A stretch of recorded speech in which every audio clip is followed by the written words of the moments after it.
नमस्कार, knocking-news.com में आपका स्वागत है। मैं हूं गिरिजेश वशिष्ठ। मैंने आपको अपने दूसरे चैनल पे एक वीडियो के जरिए बताया था कि 2023 में एक ऐसी भविष्यवाणी की गई है और वो भविष्यवाणी ये है कि एक साल के अंदर 1 लाख लोगों के प्राण जा सकते हैं और ये प्राण जो जाएंगे 1 करोड़ लोगों के, ये प्राण एक ऐसा बैक्टीरिया लेने वाला है जिसके ऊपर कोई भी एंटीबायोटिक काम नहीं करेगा। ये खबर बताती थी कि कैसे 100 साल के अंदर, अपने आविष्कार के 100 साल के बाद, एंटीबायोटिक धीरे धीरे बेअसर हो रहे हैं और एंटीबायोटिक अब काम नहीं करने वाले हैं। आज इसी मसले पे बात करेंगे। आज समझने की कोशिश करेंगे कि ये मसला क्या है, लेकिन उससे भी ज़्यादा ज़रूरी, क्योंकि इस पर तो मैं वीडियो दूसरे चैनल पे बता चुका हूँ, ये समझना है कि अब नई रिसर्च इस बारे में क्या कहती है। जब मैंने वीडियो बनाया था, 1 करोड़ का आंकड़ा सामने आया था, तब तक ये रिसर्च सामने नहीं आई थी। इस रिसर्च ने तो आग में घी का काम कर दिया है, आग में पेट्रोल डाल दिया है। क्या रिसर्च है, कहाँ से आई और इसके आंकड़े क्यों डराने वाले हैं? कहीं मत जाइए, चैनल को सब्सक्राइब कर लीजिए। मैं अभी हाजिर होता हूँ, बहुत डिटेल से बहुत सारी बातें बताने वाला हूँ, बहुत कुछ समझने सीखने को मिलेगा। मैं अभी आया।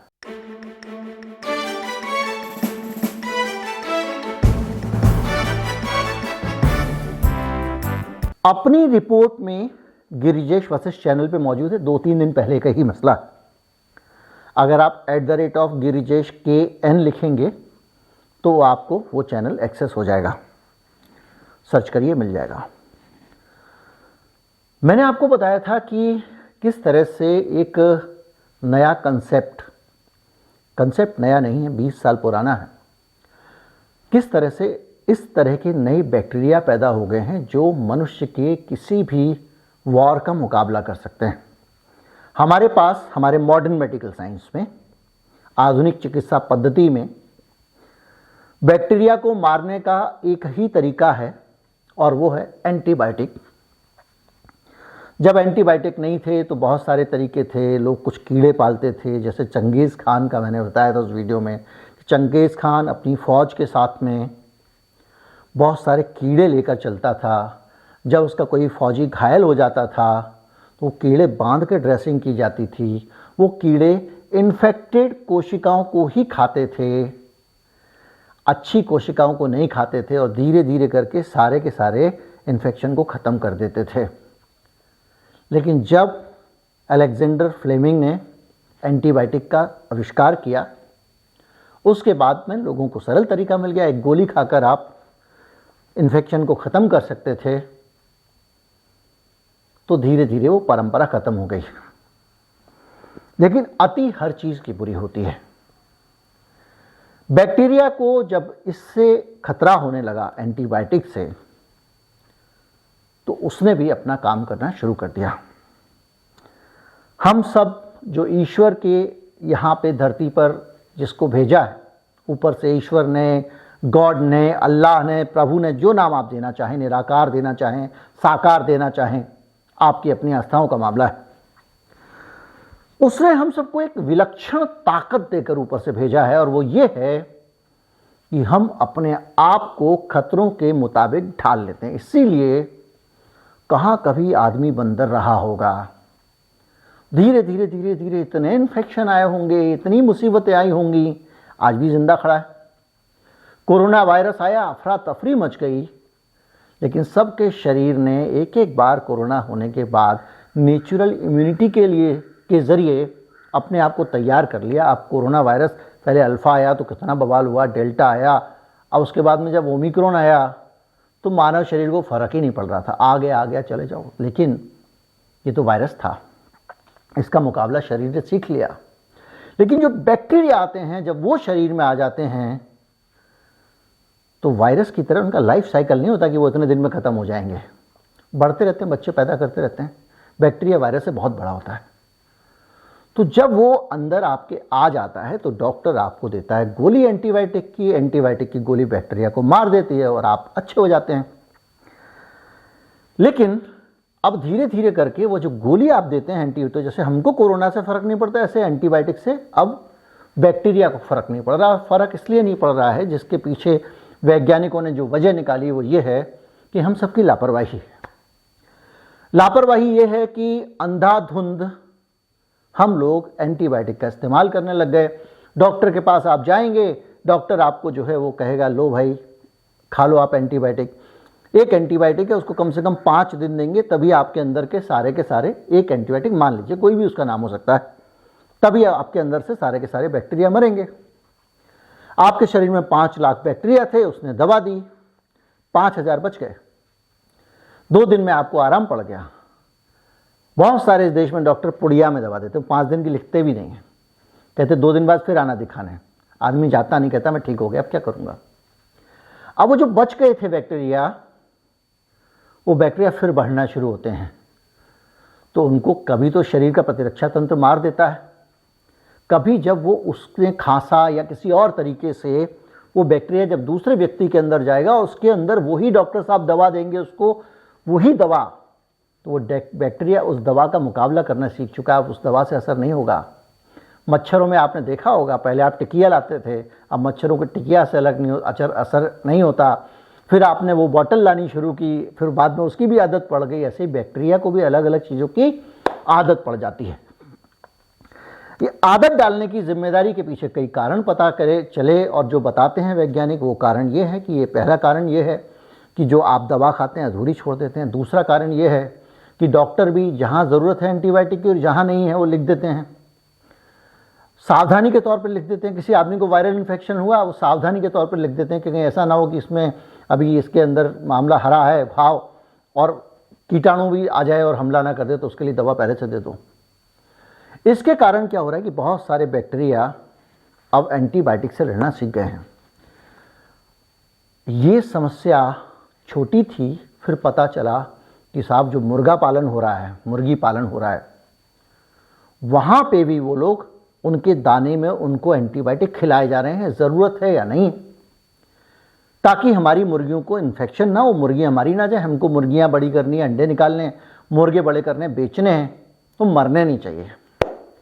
अब वो पोल्ट्री फार्म वाला इसी तरह से कर रहा है।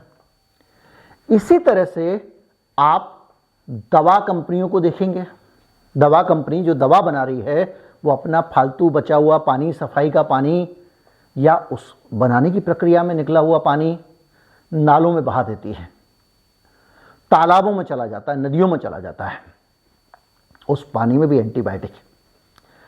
इसके अलावा जो अस्पताल हैं, जो हमारे अलग अलग अस्पताल हैं, जो हॉस्पिटल वेस्ट है, उसमें वो लोग क्या करते हैं कि अपने जो इन्फेक्शन वाली वेस्ट है उसको लेके तो अस्पतालों में अवेयरनेस है कि भाई वो बैक्टीरिया मारने वाले ट्रीटमेंट करते हैं, उनके ओटी में फॉगिंग कर देते हैं या दूसरी चीज़ें कर देते हैं, जिसके ज़रिए वो अलग अलग बैक्टीरिया को मारते रहते हैं।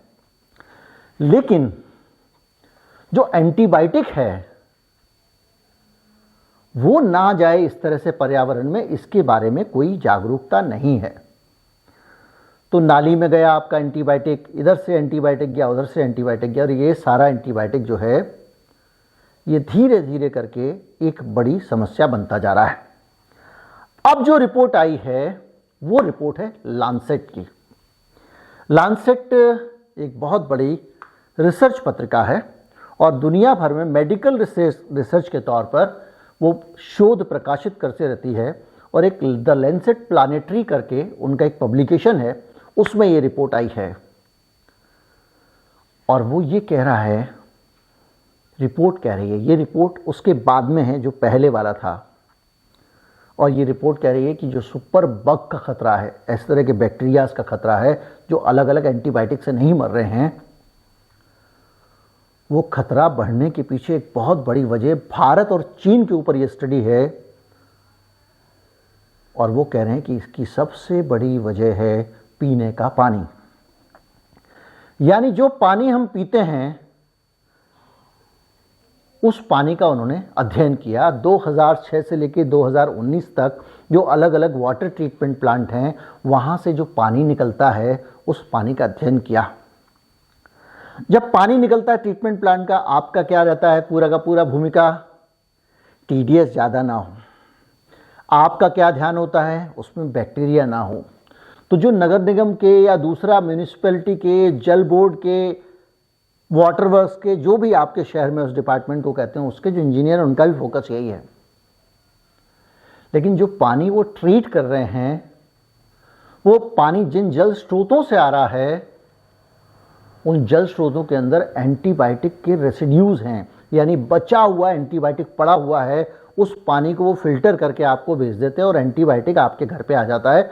जो पानी आप पी रहे हैं उसमें एक माइल्ड मात्रा में एंटीबायोटिक है, और ये रिपोर्ट कहती है कि जो परमिसिबल लिमिट है उससे कहीं ज़्यादा एंटीबायोटिक पानी के अंदर पाया गया।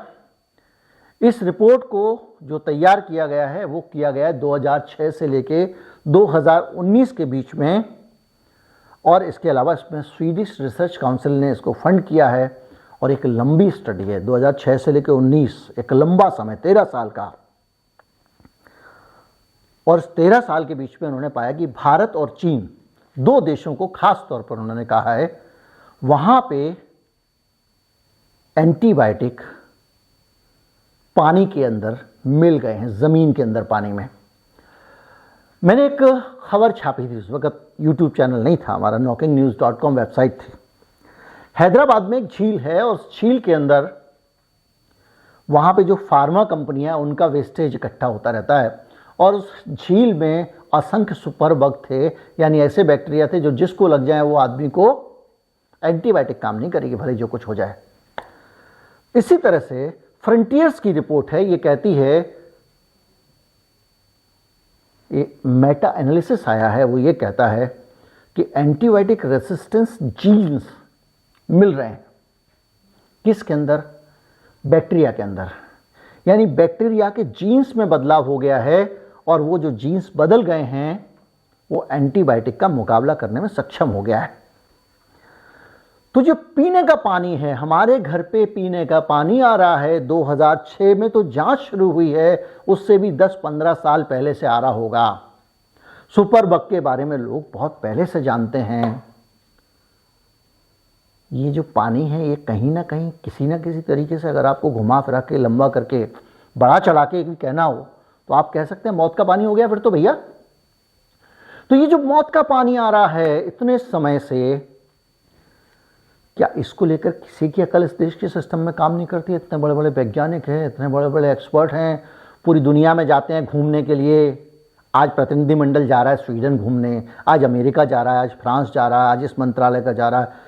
हम रोज़ पढ़ते हैं ना, हमारे पैसे से ही जाते हैं ना। तो हम क्या खा रहे हैं, हम क्या पी रहे हैं? और ये उनके लिए भी सोचने का, जो लोग ये कहते हैं कि भाई हम तो एंटीबायोटिक नहीं लेंगे, हम तो अंग्रेज़ी दवा नहीं लेते हैं। मत लो, पानी में मिला के आ रही है, और जो दुष्प्रभाव होने हैं वो आपके ऊपर भी हो रहे हैं। और जब वायरस आपके अंदर आएगा तो एंटीबायोटिक काम नहीं करेगा। बहरहाल सीधी सी तस्वीर ये है कि ये जो लैंसेट का सर्वे है, इसने कान खड़े कर दिए हैं, सोचने को मजबूर कर दिया है कि ये जो एमएमआर है और एंटी माइक्रोबायल रेजिस्टेंट है, वो बायोमेडिकल वेस्ट फेंकने से हो रहा है, अलग अलग तरीके से हो रहा है, लेकिन आ रहा है पानी में। पीने का पानी एंटीबायोटिक युक्त हो चुका है, और अगर आप किसी को थोड़ी थोड़ी मात्रा में कोई जहर देंगे तो धीरे धीरे उस जहर को का मुकाबला करना उसका शरीर सीख जाएगा। यही बैक्टीरिया के साथ हो रहा है।